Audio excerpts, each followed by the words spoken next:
Good evening. I'm Shannon Bream in for Brett Baer. There is new evidence tonight that Obama administration aides were primarily concerned with protecting the president's public image 7 weeks before the election and advancing the false explanation blaming an internet video for the Benghazi terrorist attacks. Listen, we've got a bombshell for you today, and we have done for over a year stories about Benghazi, but this one is really important. We now have the smoking document, which is the White House saying, we're pushing the video because we don't want to blame it on the failure of our policies.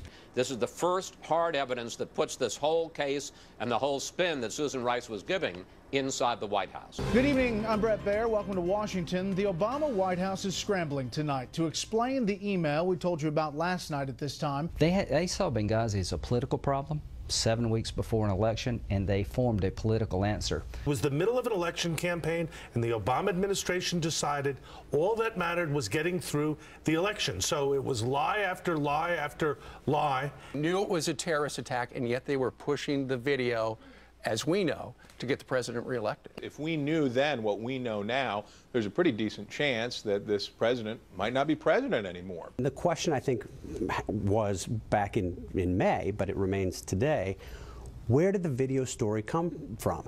Did Susan Rice take it upon herself to lie to the American people because she thought that was going to be good to save her job? What other information might be out there if this document has just now come to light? If he took that email and sent it to the campaign people, and if Ben Rhodes sent it to David Plouffe knowing and expecting he would send it to the campaign people, there's enough there to investigate for a violation of the Hatch Act, which is a felony. Did the president and the Secretary of State, Hillary Clinton, sign off on this? Where were they that night? And when were they told? Could we have done something about this? Did the president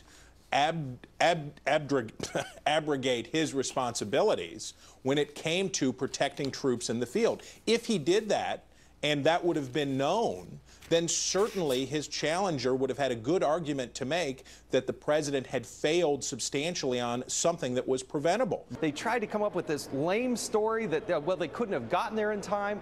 I'm worried that they didn't even try to get there. We still don't know where the president was. Clearly, the Obama administration and maybe the Hillary Clinton campaign, if there is such a thing, would like this story to go away. How Hillary Clinton could stand there and watch these caskets be brought in and fake this emotional response while lying to their faces is outrageous. What does this mean for Hillary Clinton in 2016, do you believe? Oh, well, here's what I believe. Most American voters can tell you one thing about Hillary Clinton's tenure as a Secretary of State, which was that the Benghazi raid occurred. What I think generally what happened is they were waiting for Hillary Clinton and the State Department to offer some direction. They were there in a support mission to the State Department. What did Hillary Clinton direct? What did she want? What was her communication with the president? The fact Fox News was reporting the truth and we were roundly mocked and attacked. Absolutely. I mean, I think Fox deserves an award for their coverage in this, not to be mocked.